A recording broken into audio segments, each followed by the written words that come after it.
Rightio boys, what is going on? And welcome back to another video. Now, some of you may know that the RB20 has yet again failed us. And it's kind of begged the question that maybe I should put my time and effort into something that's potentially going to get a little bit more money back in the pocket. Bloody hell, sorry about that. Bloody furball. Basically what's happened is that the RB20, she's no good. Things are already in motion with the rebuild on that. I have talked to a few of my mates and we are going to attempt a backyard rebuild, which sounds sketchy as fuck, I know, but judging from the condition of it, she's pretty good. There's no scoring on the bore that's too major, and I've got a block full of pistons from the first motor that are all pretty good, so we're thinking that maybe we might get away. Well, we're going to try it anyway, because another visit to the engine shop certainly isn't or wouldn't be ideal at the moment. So that's the latest on that. But we do have a bunch of parts that are on the way. So there basically puts the red car in limbo, which obviously only leaves one other elephant in the room, and that would be the project car. So it's always been the goal to put a 25 DE in it and eventually plus T it. But thinking of how viable that is with just the whole nature of that and how much that would cost, I've decided that I think we're just going to put a 25 DE in it and then potentially sell it, or just get it running as a road car, or at least just get it going with that motor. So here I have in front of me a very immaculate RB25 DE. By no stretch of the imagination is she a show pony, but that's all good. It did come out of a running 25, obviously, Stagia, which seems to be the best candidates for these motors and the cheapest car. So picked this up during the week with the intention of just putting it in there. Now, as you'll see, it is a S2, which is what most of the Stagias came with, which has the VCT, and it's pretty much, from what everyone says, these are the best ones, 2 plus T. Now, I know she's looking grim. She is, she's seen better days, and something tells me that old mate might have missed his serviced maintenance every now and then, judging from the state of that. But I reckon that's worse than it looks, and because these plastic little valve cam seals, or whatever you call them, are just buggered, and she's blown out the arse end. So what I'm going to do today, I don't know how far I'm going to get with it, but we're going to start stripping this thing down. She really does come with all the fruit. We've even got the AC unit on there still, so that'll obviously be coming off. I didn't get the chance to do a compression test on it. I was kind of pissed off about that. The guy went a little bit gung-ho on it and just ripped it out for me. And I was like, it's kind of annoying. I really wanted to sort of go over it and do my own tests. But he did send a video of it, and it was running and it sounded fine. And considering the condition of the car, that was completely rusted out to the bone, I'm not really surprised the way that this thing looks. But so I've got a clutch and I've got a rack that's actually still in the car. I've got a gearbox. It came with the intake. It came with everything that you need. So we just have to modify the ECU, get power to the ECU, hook it all up. The Stagia looms are quite weird. I soon found out when I was ripping it out that half the body loom is on one side and the other half's on the other. So with the engine harness loom that you get, there's a whole bunch of other shit in there that 132s never came with. Like, well, not this, this one. Well, fuck, I don't actually know. It might have come with ABS, but I highly doubt it. And I don't actually know if many R32s did come with ABS. But it's got a whole set of loom for that. And then it's also got like the indicator loom and some other weird shit. So I'm thinking from a lot of what we got, we probably won't be using it, but we've got it anyway. So there'll be a lot of dangling plugs, which isn't too uncommon in these old RBs, even my one here.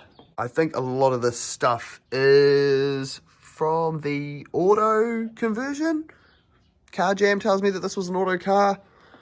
I think But we've got all sorts of doohickeys going on here. We've got this, we've got that, we've got this, and bloody all sorts of shit going on there. So that's basically where we're at with the fleet.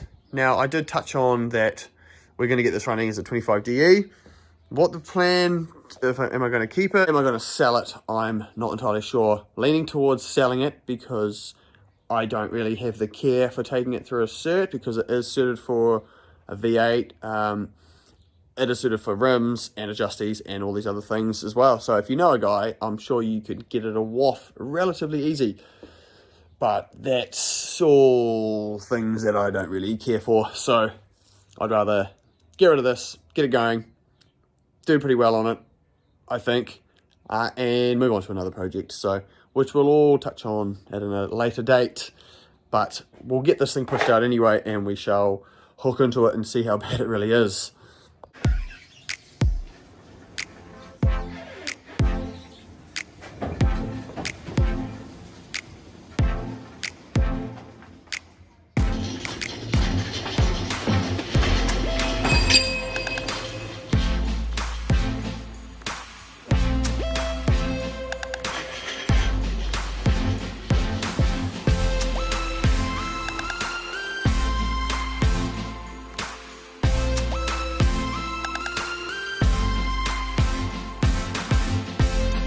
Notable feature, how much longer do you think that steering valve had left in her? Holy shit. Probably never received a service in its life.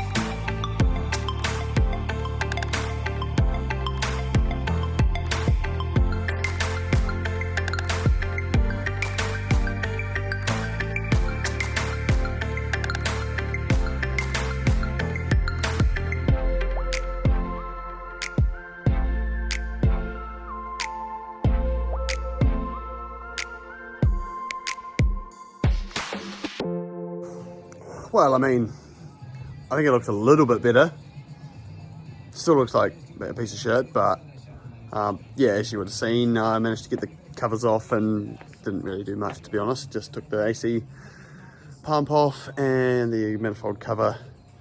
Tried to give it a bit of a degrease with just in a spray can there, and I mean, it did a little bit, but I kind of was thinking that she's not going to do a lot. It needs a little bit more than just a degree. So yeah, I don't want to take it apart too much to hopefully not lose too much of the mana that may still be involved, or that may still be entwined in this engine. So we'll see how far we get to, but I think water blast is definitely going to be more the case.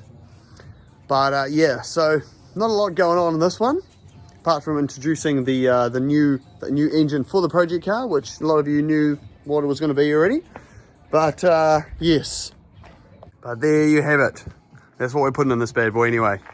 So I feel like things should move relatively quick once we give this thing a proper tidy up and we figure out all the bits that we need. I'm going to give the engine bay a better paint job, tidy out the back end, and famous last words, but it should be a pretty slapped together kind of operation once we sort of figure out where we're at. I painfully didn't film much of the pickup of this motor, and I really wish I did, because it was the absolute typical RFB backyard New Zealand kind of setup.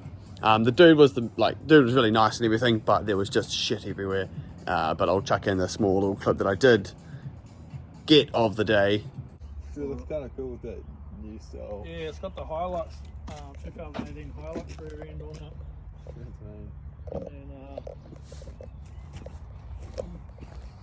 Yeah, it was like a pretty frantic rush after work. Me and a mate just went up to Auckland. It's like an hour and a half, hour drive or something. We got the motor, got the loom, brought the loom out of the car in the dark. A little bit painful, but yeah, did a mish back. So, but there we go anyway. Now you guys are up to speed with what we're doing, and you might see some photos popping up on Instagram from time to time of this. But yeah, so that's going to be everything for now, guys, and we'll see you in the next one. Cheers.